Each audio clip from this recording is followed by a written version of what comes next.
Hello दोस्तों, विजय classes में आप सभी का एक बार फिर से स्वागत है।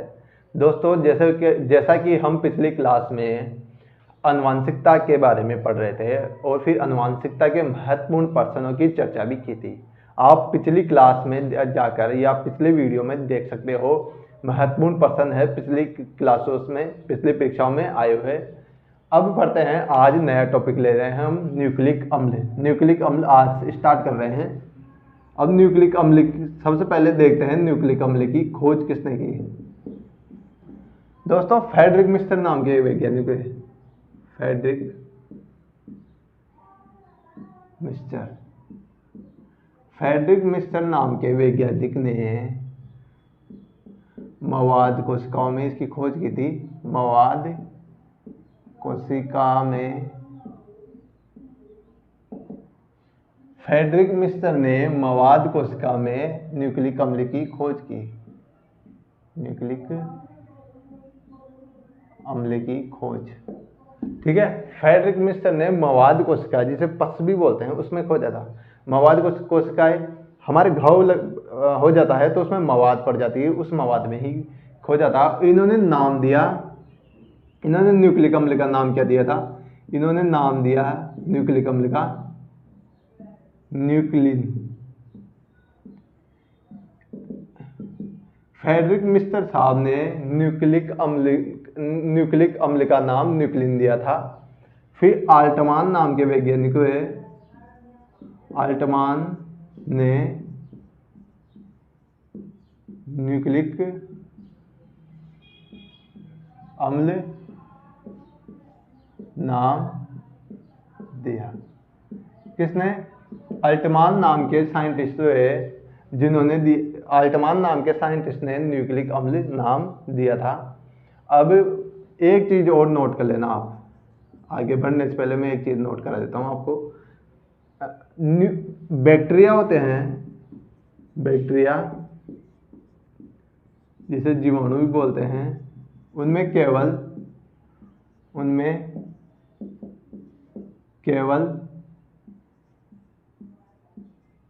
एक न्यूक्लिक अम्ल पाया जाता है। एक का मतलब या तो उसमें होगा डीएनए या होगा आरएनए, ठीक है। या तो पाया जाएगा डीएनए या फिर पाया जाएगा आरएनए। किसमें? बैक्टीरिया में, जीवाणु में केवल एक ही न्यूक्लिक अम्ल पाया जाता है। वो या तो डीएनए हो सकता है या फिर आरएनए हो सकता है। दोस्तों, अब आगे बढ़ते हैं। अब न्यूक्लिक अम्ल दो प्रकार के होते हैं। न्यूक्लिक अम्ल दो प्रकार के होंगे, एक तो डीएनए, दूसरा आरएनए, ठीक है। एक तो डीएनए, एक आरएनए। डीएनए जिसे डी ऑक्सी राइबोज न्यूक्लिक अम्ल भी बोलते हैं, और आरएनए जिसकी फुल फॉर्म है राइबो न्यूक्लिक अम्ल, ठीक है। डीएनए जिसे डीऑक्सी राइबो न्यूक्लिक अम्ल बोलते हैं, और आरएनए जिसे राइबो न्यूक्लिक अम्ल बोलते हैं। दोनों में ये समानता है दोस्तों। ये देखिए आप, डीऑक्सी है इसमें, उसमें राइबोज ही है, उसमें केवल राइबोज न्यूक्लिक अम्ल है। इसमें क्या है? ऑक्सीजन की क्या है? कमी। इसमें ऑक्सीजन की क्या होती है? ऑक्सीजन नहीं होती है, ठीक है। उसमें ऑक्सीजन होती है, पहली बात ये। दूसरी बात, सार्कों में भी अंदर होता है, वो मैं आपको धीरे धीरे बता दूंगा कि इसमें सार पाए जाएंगे, एडेनिन, ग्वानिन, थायमिन और साइटोसिन। इसमें पाई जाएगी, थायमिन की जगह आरएनए में पाया जाएगा यूरेसिल, तो इसमें यूरेसिल और साइटोसिन पाया जाएगा, ठीक है। अब आगे बढ़ते हैं। अब पढ़ेंगे इसमें सबसे पहले डीएनए। अपना आज का टॉपिक होने वाला है डीएनए, जिसे डीऑक्सीराइबो न्यूक्लिक अम्ल भी बोलते हैं। चलिए डीएनए से स्टार्ट करते हैं। आज डीएनए के बारे में डिटेल से जानते हैं।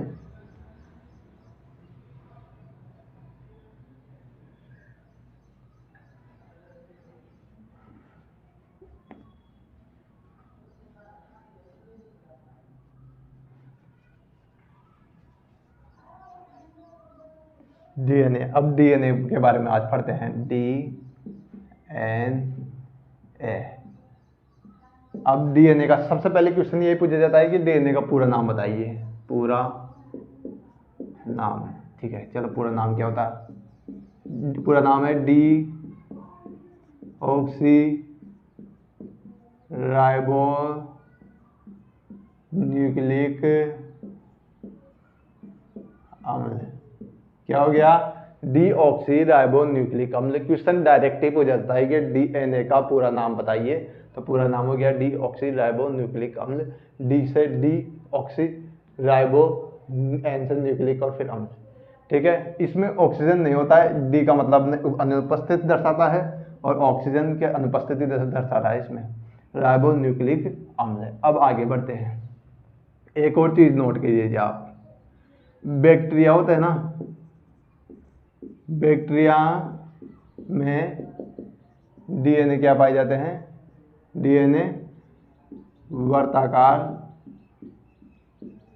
अवस्था में पाए जाते हैं, जिसे प्लाज्मिड के नाम से भी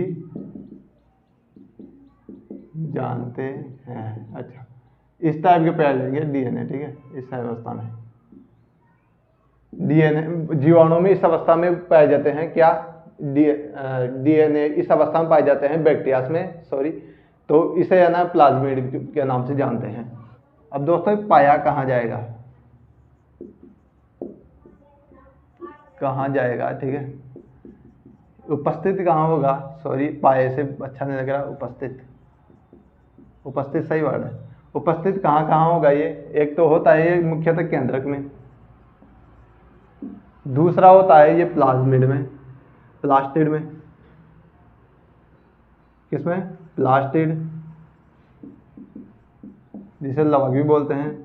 तीसरा होता है माइटोकॉन्ड्रिया में, माइटोकॉन्ड्रिया में, ठीक है। 3 जगह पाया जाएगा ये, केवल कोशिका में 3 जगह पर पाया जाता है ये, केंद्रक में, प्लाज्मिड में, जैसे लवक बोलते हैं, और माइटोकॉन्ड्रिया में पाया जाता है, ठीक है। अब ये है ना, इसकी डीएनए की संरचना 2 तरीके से अध्ययन करेंगे डीएनए के बराबर, ठीक है। एक और चीज जान लीजिए इससे पहले कि है ना, ये द्विकुंडलित अवस्था में पाया जाता है। इसके बारे में अपन विस्तार से चर्चा करेंगे। द्विकुंडलित अवस्था में पाया जाता है, पाया जाता है। द्विकुंडलित अवस्था यानी ऐसे पाया जाएगा, इसका मतलब द्विकुंडलित, और एक कुंडलित यानी इस तरह पाया जाएगा, ठीक है। ये आरएनए इस तरह पाया जाता है, डीएनए इस तरफ से पाया जाता है। अब अपन 2 तरीके से अध्ययन करेंगे इसका। एक तो न्यूक्लिक अम्ल, डीएनए की है ना रासायनिक संरचना, अध्ययन की दृष्टि से अपन 2 तरीके से देखेंगे। एक तो डीएनए की रासायनिक संरचना, एक तो रासायनिक संरचना के अध्ययन करेंगे, ठीक है, और दूसरा एक तो रासायनिक, एक भौतिक संरचना। भौतिक संरचना दिखता कैसा है और अंदर से कैसा है। सबसे पहले रासायनिक संरचना उठाते हैं अपन। मैं इसे रफ करने जा रहा हूँ इस सब चीजों को, फिर बताते हैं आपको आगे।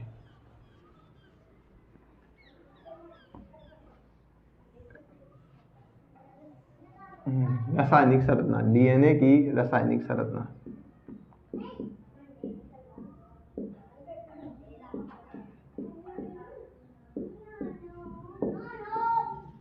डीएनए की सबसे पहले रासायनिक संरचना देखते हैं दोस्तों। डीएनए की रासायनिक संरचना में क्या क्या होगा? देखो 3 चीज से बना होता है ये, बेसिकली 3 चीज से बना होता है। एक तो शर्करा से, दूसरा नाइट्रोजन बेस से, तीसरा फास्फेट अणु से, ठीक है। अभी फास्फेट अणु क्या करेंगे दोस्तों? फास्फेट अणु बेसिकली इनका काम ये है कि ये अम्लीयता प्रदान करते हैं डीएनए को, ठीक है। डीएनए को क्या प्रदान करेंगे? अम्लीयता प्रदान करते हैं कौन? फास्फेट अणु। शर्करा की बात की जाएगी, शर्करा किस प्रकार की पाई जाती है? तो इसमें 5 कार्बन युक्त 5 कार्बन युक्त डीऑक्सी राइबोज संकरा पाई जाएगी। ठीक है, कौन सी संकरा पाई जाती है, ये याद रखना है। कौन सी संकरा पाई जाती है? 5 कार्बन युक्त डीऑक्सी राइबोज संकरा पाई जाती है। किसमें? डीएनए में। नाइट्रोजन बेस की बात करेंगे तो नाइट्रोजन बेस 2 प्रकार के पाए जाते हैं। एक तो जिसे प्यूरिन बोलेंगे, जिसे एक तो प्यूरिन प्रकार का पाया जाएगा और एक पिरिमिडिन प्रकार का पाया जाएगा। ठीक है, ये इंपॉर्टेंट है, ये ध्यान रखना। एक तो कार्बन कौन सा पाया जा रहा है? 5 कार्बन युक्त डीऑक्सी राइबोज संकरा पाई जा रही है, फास्फेट अणु पाया जा रहा है, और एक प्यूरिन और पिरिमिडिन नाइट्रोजन बेस पाया जा रहा है। नाइट्रोजन बेस कौन से है? एक तो प्यूरिन है, एक पिरिमिडिन है। ठीक है, प्यूरिन, अब प्यूरिन कौन कौन से प्रकार के होंगे? एक तो ए जिसे, और एक जी। जी यानी ग्वानिन, ए यानी एडिनिन। ठीक है, एक तो एडिनिन और एक ग्वानिन प्रकार की क्या पाई जाती है? संकरा पाई जाती है, जिसे प्यूरिन बोलते हैं। एक होती है पिरिमिडिन। पिरिमिडिन, ठीक है, पिरिमिडिन में कौन कौन सी संकरा पाई जाएगी? एक तो साइटोसिन,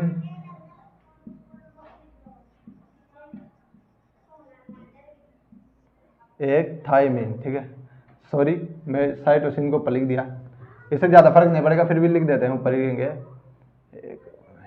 थाइमिन समझाने के लिए लिख रहा हूँ। तो पिरिमिडिन में थाइमिन भी आती है और साइटोसिन भी आती है। अभी साइटोसिन को नीचे लिख देते हैं, साइटोसिन। ठीक है, कौन कौन सी संकरा पाई जा रही है उसमें? किसमें? डीएनए में। डीएनए में कौन कौन सी संकरा पाई जा रही है? देखो, डीएनए 3 चीजों से मिलकर बना होता है, बेसिकली इतना समझ लीजिए। संकरा से, नाइट्रोजन बेस से और फास्फेट अणु से। ठीक है, फास्फेट अणु का बस इतना ही काम है कि अम्लता प्रदान कर देता है डीएनए को। डीएनए अम्लीय गुण रखता है। ठीक है, फिर आता है संकरा, जो 5 कार्बन युक्त डीऑक्सी राइबोज संकरा पाई जाती है। कौन सी संकरा पाई जाती है? डीऑक्सी राइबोज संकरा पाई जाती है डीएनए में, 5 कार्बन युक्त। ये भी पूछा जा सकता है। अब आती है नाइट्रोजन बेस। ठीक है, नाइट्रोजन बेस में 2 प्रकार के बेस पाए जा रहे हैं नाइट्रोजन के। कौन कौन से? तो जैसे प्यूरिन, एक दूसरे को बोलेंगे पिरिमिडिन। प्यूरिन में भी अब 2 पाए जाते हैं, एडेनिन एक ग्वानिन। एक पिरिमिडिन में भी 2 पाए जा रहे हैं, थाइमिन एंड साइटोसिन। दोस्तों ये याद रखना, अगर मैं आरएनए की बात करूंगा ना, तब ये थाइमिन की जगह यूरेसिल आ जाएगा। ठीक है, आरएनए में क्या होगा? थाइमिन जगह यूरेसिल आ जाएगा। मैं इसकी ट्रिक भी बताऊंगा आपको याद करने की। ठीक है, अब देखिए, एडेनिन थाइमिन से जुड़ा होता है डबल बॉन्ड से। ठीक है, और ग्वानिन जुड़ा होता है साइटोसिन से ट्रिपल बॉन्ड से। ठीक है, ये बॉन्ड किसके हैं? ये है हाइड्रोजन बॉन्ड है। ठीक है, हाइड्रोजन के बॉन्ड से जुड़ा होता है। एडिन जुड़ा होगा थाइमिन से और ग्वानिन जुड़ा होगा साइटोसिन से। ये चीज याद रखना, और क्रम यही होता है, ये ध्यान रखना। आपको पता कैसे चलेगा? ग्वानिन ही जुड़ेगा साइटोसिन से। तो देखिए ये जी है, देखिए ये जी है। ठीक है, और ये सी है। इसको हटा दे, देखिए इसे हटा दूंगा तो सी और सी दोनों बराबर लग रहे हैं ना। इसी तरह देखिए, इसे छुपा दूंगा ना मैं, तो सी और सी देखो, साइटोसिन और ग्वानिन एक जैसे ही दिखेंगे आपको। तो इस तरह भी याद रखना भाई, ग्वानिन के साथ तो साइटोसिन जुड़ता है ट्रिपल बॉन्ड से, और एडिनिन के साथ जुड़ता है थाइमिन डबल बॉन्ड से। पहले डबल बॉन्ड आएगा, ए पहले आता है, वर्णमाला में ए पहले आता है, तो पहले 2 आएगा, डबल बॉन्ड आएगा, और ग्वानिन और साइटोसिन के साथ 3 बॉन्ड आएंगे। ठीक है, ये हाइड्रोजन के बॉन्ड होते हैं। मैं थोड़ा यहाँ चित्र से आपको समझाने की कोशिश करता हूँ। ठीक है, देखो किस तरह जुड़े होते हैं। ये हो गए 5 कार्बन युक्त डीऑक्सी राइबोज संकरा। ठीक है, राइबोज संकरा होगी। अब ये इससे जुड़ा होगा हाइड्रोजन बॉन्ड द्वारा, यहाँ पर जुड़ा होगा एडेनिन, यहाँ पर डबल बॉन्ड हो गया, यहाँ पर होगा थाइमिन, और ये भी किससे जुड़ा होगा? ये जुड़ा होगा अपने संकरा से, 5 कार्बन युक्त संकरा से। ठीक है, इसी तरह एक और जोड़ देंगे अपन,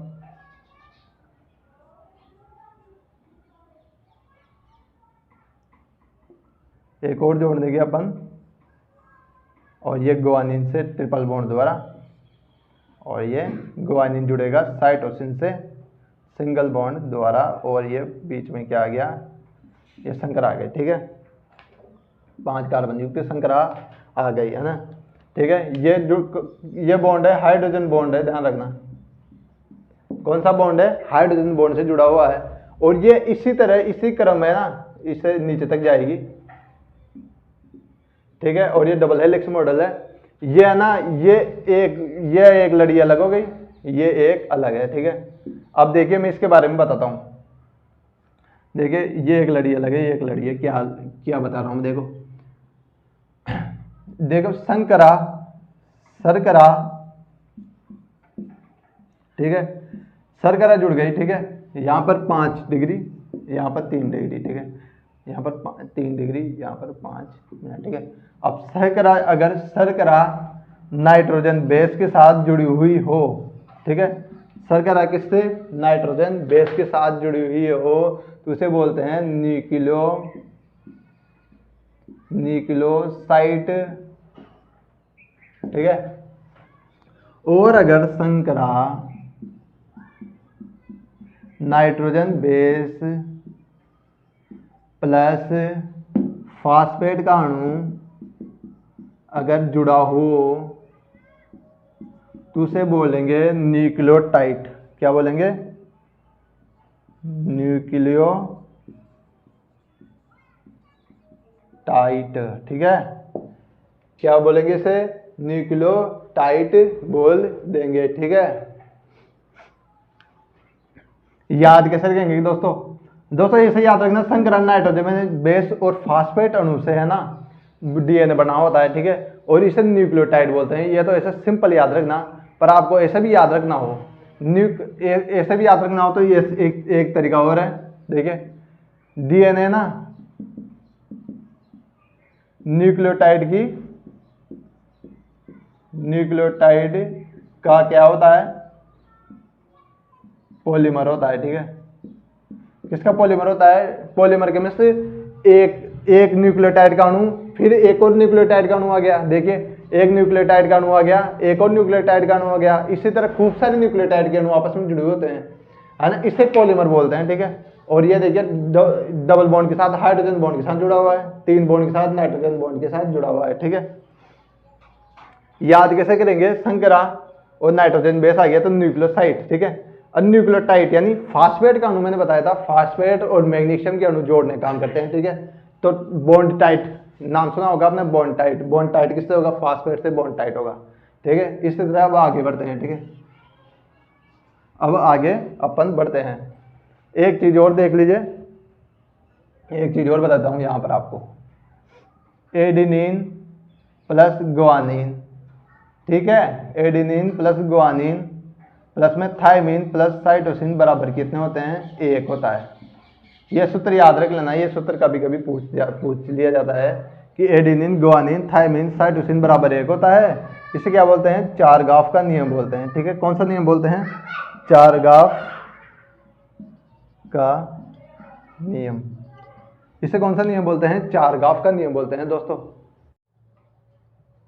दोस्तों एक चीज और नोट कीजिएगा, अगर 90 डिग्री सेंटीग्रेड पर मैं डीएनए को गर्म करता हूं तो इसके हाइड्रोजन बॉन्ड क्या है, टूट जाएंगे, ठीक है, इस टाइप से, और ये श्रृंखला अलग हो जाएगी और ये श्रृंखला अलग हो जाएगी, ठीक है। अब ये दोनों जो श्रृंखला अलग हुई उसे बोलते हैं डीएनए का विकृतीकरण। अगर वापस ठंडी होती है डीएनए को वापस ठंडा करते हैं तो ये वापस जुड़ भी जाएगी, ये जिसे डीएनए एनिलिंग के नाम से भी जानते हैं, ठीक है। अब हम पढ़ते हैं रासायनिक संरचना के बारे में, हमने चर्चा कर ली, अब हम पढ़ेंगे डीएनए का भौतिक संरचना, डीएनए की भौतिक संरचना के बारे में देखते हैं, डीएनए होता कैसे है।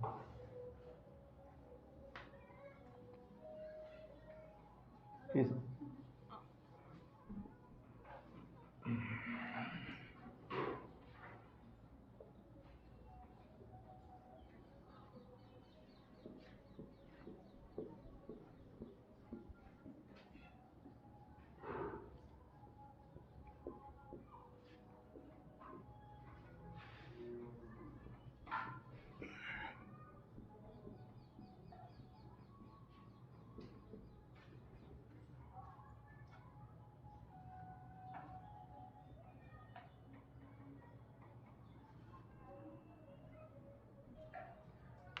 डीएनए की भौतिक संरचना। अब पढ़ देंगे डीएनए की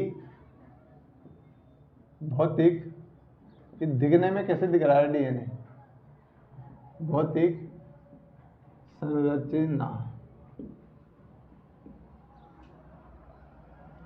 ठीक है, देखिए दोस्तों, डीएनए की भौतिक संरचना में पहले बनाता हूं। डीएनए क्या है, द्विकुंडलित अवस्था में होता है। ये डीएनए द्विकुंडलित अवस्था में पाया जाता है। ठीक है, पहले यहां पर मैं डायग्राम बनाता हूं इसका। ये डीएनए द्विकुंडलित अवस्था में पाया जा रहा है। ठीक है, तो डीएनए द्विकुंडलित अवस्था में पाया जा रहा है। ठीक है, यहाँ से यहाँ पर, यहाँ पर, यहाँ पर, यहाँ पर ये हाइड्रोजन बॉन्ड द्वारा जुड़ा होता है। 2 3 4 5 6 7 8 9 और ये 10। ठीक है, तो अब ये 5 डेज, ये 3 डेज, ये 5 डेज, ये 3 डेज। अब बताता हूँ मैं आपको डीएनए की भौतिक संरचना, जिसे द्विकुंडलित अवस्था भी बोलते हैं। डीएनए की भौतिक संरचना कैसी है, डीएनए दिखने में कैसा है, द्विकुंडलित अवस्था में पाया जाता है। डीएनए द्विकुंडलित अवस्था में डीएनए पाया जाता है। देखो दोस्तों, ये द्विकुंडलित अवस्था ये होती है, ये एक न्यूक्लियोटाइड की श्रृंखला ये जा रही और एक न्यूक्लियोटाइड की श्रृंखला ये जा रही, जो हाइड्रोजन बॉन्ड द्वारा आपस में जुड़ी होती है। इसे ही द्विकुंडलित अवस्था बोलते हैं डीएनए की। ठीक है, पहला हो गया। दोस्तों मैं एक और चीज लिखा देता हूं आपको, मैंने अभी लिखा ही नहीं कि डीएनए को अगर 90 डिग्री सेंटीग्रेड पर गर्म करते हैं तो हाइड्रोजन बॉन्ड टूटकर अलग हो जाते हैं, जिसे डीएनए का विकृतीकरण कहते हैं। ठीक है, डीएनए का विकृतीकरण किसे कहते हैं, डीएनए को 90 डिग्री सेंटीग्रेड पर गर्म करूंगा मैं तो डीएनए के हाइड्रोजन बॉन्ड टूट जाएंगे। इस एक न्यूक्लियोटाइड श्रृंखला अलग एक साइड हो जाएगी, एक न्यूक्लियोटाइड श्रृंखला एक साइड हो जाएगी। ठीक है, ये क्या कहलाएगी, ये डीएनए विकृतीकरण कहलाएगा। और ठंडा होने पर यह अलग हुई श्रृंखला वापस जुड़ जाती है, जिसे डीएनए एनीलिंग कहते। दोस्तों हो गया, चलो डीएनए एनीलिंग और डीएनए विकृतीकरण किसे कहते हैं वो भी मैंने आपको बता दिया। ठीक है, अब देखिए दोस्तों, ये यहाँ से लेके यहाँ तक तो इसकी लंबाई होती है 34 एंगस्ट्रॉन की, ये चीज़ नोट कर लेना। ठीक है, और यहाँ से लेके यहाँ तक, ठीक है, मैं से रेड पे, यहाँ से लेके यहाँ तक इसकी लंबाई होती है कितनी, 20 एंगस्ट्रॉन की। ठीक है, और इसकी बीच में लंबाई, यहाँ इसकी और उसकी बीच की लंबाई होती है 3.4 एंगस्ट्रॉन की। ये जल्दी से पूछा नहीं जाता, पर अगर डीपली पूछेगा तो आपसे ये पूछ सकता है। ठीक है, अब एक क्वेश्चन इंपॉर्टेंट क्वेश्चन है, देखिए ये नोट किया ना, डीएनए की है ना द्विकुंडलित संरचना है ना किसने दी, तो डीएनए की द्विकुंडलित संरचना किसने दी, तो डीएनए की द्विकुंडलित संरचना किसने बताई, वॉटसन एंड क्रिक ने। कब बताई थी, 1953 में। ठीक है, 1953 में डीएनए की द्विकुंडलित संरचना के बारे में वॉटसन एंड क्रिक ने बताया था। ये मोस्ट इंपॉर्टेंट है और मोस्ट इंपॉर्टेंट है ये क्वेश्चन। डीएनए की कुंडलित संरचना के बारे में किसने बताया, ये बड़े ग्रेजुएशन लेवल के एग्जाम में पूछा जाता है और 12वीं लेवल के एग्जाम में भी ये वाला क्वेश्चन सबसे ज्यादा बार पूछा गया है डीएनए। दोस्तों फ्रैंकलिन एंड दो वैज्ञानिकों, एक कौन कौन से, एक फ्रैंकलिन और विल्किंसन। ठीक है, फ्रैंकलिन और विल्किंसन नाम के दो वैज्ञानिक हैं। अब इन्होंने क्या किया, इन्होंने डीएनए का अध्ययन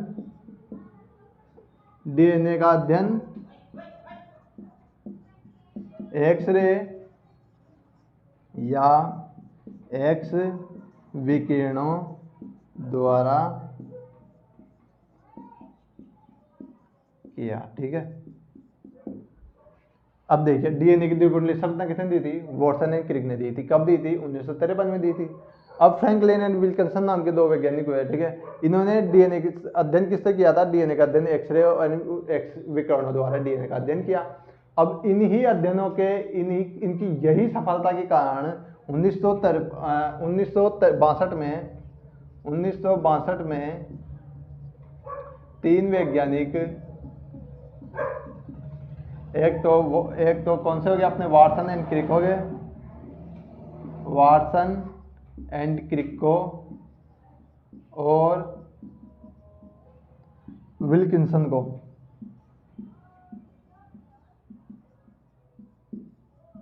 नोबेल प्राइज दिया गया। ठीक है, नोबेल प्राइज किसे दिया गया था, तीन वैज्ञानिक, कौन कौन से, वॉटसन एंड क्रिक, दोनों को तो इनको मिल गया। देखिए द्विकुंडली संरचना के बारे में बताया था इन्होंने, तो वॉटसन क्रिक को तो मिल गया, चलो ठीक है। अब फ्रैंकलिन एंड विल्किंसन साहब हुए। फ्रैंकलिन महिला वैज्ञानिक थी और इनकी मृत्यु हो चुकी थी, इसलिए इन्हें नहीं मिला। फिर विल्किंसन साहब को मिल गया एक तीसरे को नोबेल प्राइज मिला है। किस लिए नोबेल प्राइज से नवाजा गया है, क्योंकि इन्होंने डीएनए की द्विकुंडली संरचना के बारे में लोगों को बताया, इनका अध्ययन किया गया, इसलिए वॉटसन, क्रिक और विल्किंसन को नोबेल प्राइज से नवाजा गया है। ये भी नोट कर लेना, और ये इंपॉर्टेंट है, ये भी नोट कर लेना। एक चीज और नोट कर लेना, ये कौन सी श्रृंखला है, ये न्यूक्लियोटाइड श्रृंखला है, न्यूक्लियोटाइड श्रृंखला है, ये भी देख लेना एक बार। न्यूक्लियोटाइड श्रृंखला, मैंने न्यूक्लियोटाइड श्रृंखला के बारे में बताया था आपको, न्यूक्लियोटाइड श्रृंखला मैंने बताए थे ना अभी। या ये भी देख लेना, एक तो शर्करा किस किस से बना होता है, शर्करा नाइट्रोजन बेस प्लस फास्फेट अणु। डीएनए किस किस से बना होता है, शर्करा, नाइट्रोजन बेस और फास्फेट अणु। दोस्तों अगर एक कुंडलित होगी ना तो वो आरएनए में पाई जाएगी। ठीक है, इसकी लंबाई कितनी हो गई, इसमें एक लंबाई में 10 है ना, 10 हाइड्रोजन सारे होते हैं, 10 हाइड्रोजन बॉन्ड होते हैं। ठीक है, और इसकी लंबाई कितनी है, 34 एंगस्ट्रॉन हो गई। ठीक है, और इनकी चौड़ाई कितनी हो गई, 20 एंगस्ट्रॉन हो गई। ठीक है, और इनके एक हाइड्रोजन बॉन्ड के, दो हाइड्रोजन बॉन्ड के बीच में इसकी लंबाई कितनी हो गई, 3.4 एंगस्ट्रॉन हो गई है। और ये द्विकुंडली संरचना है ही। तो आज डीएनए में इतना ही हुआ। कल, आज की वीडियो लंबी भी हो चुकी है, तो कल आरएनए के बारे में अपन अध्ययन करेंगे। आज के लिए इतना ही, धन्यवाद।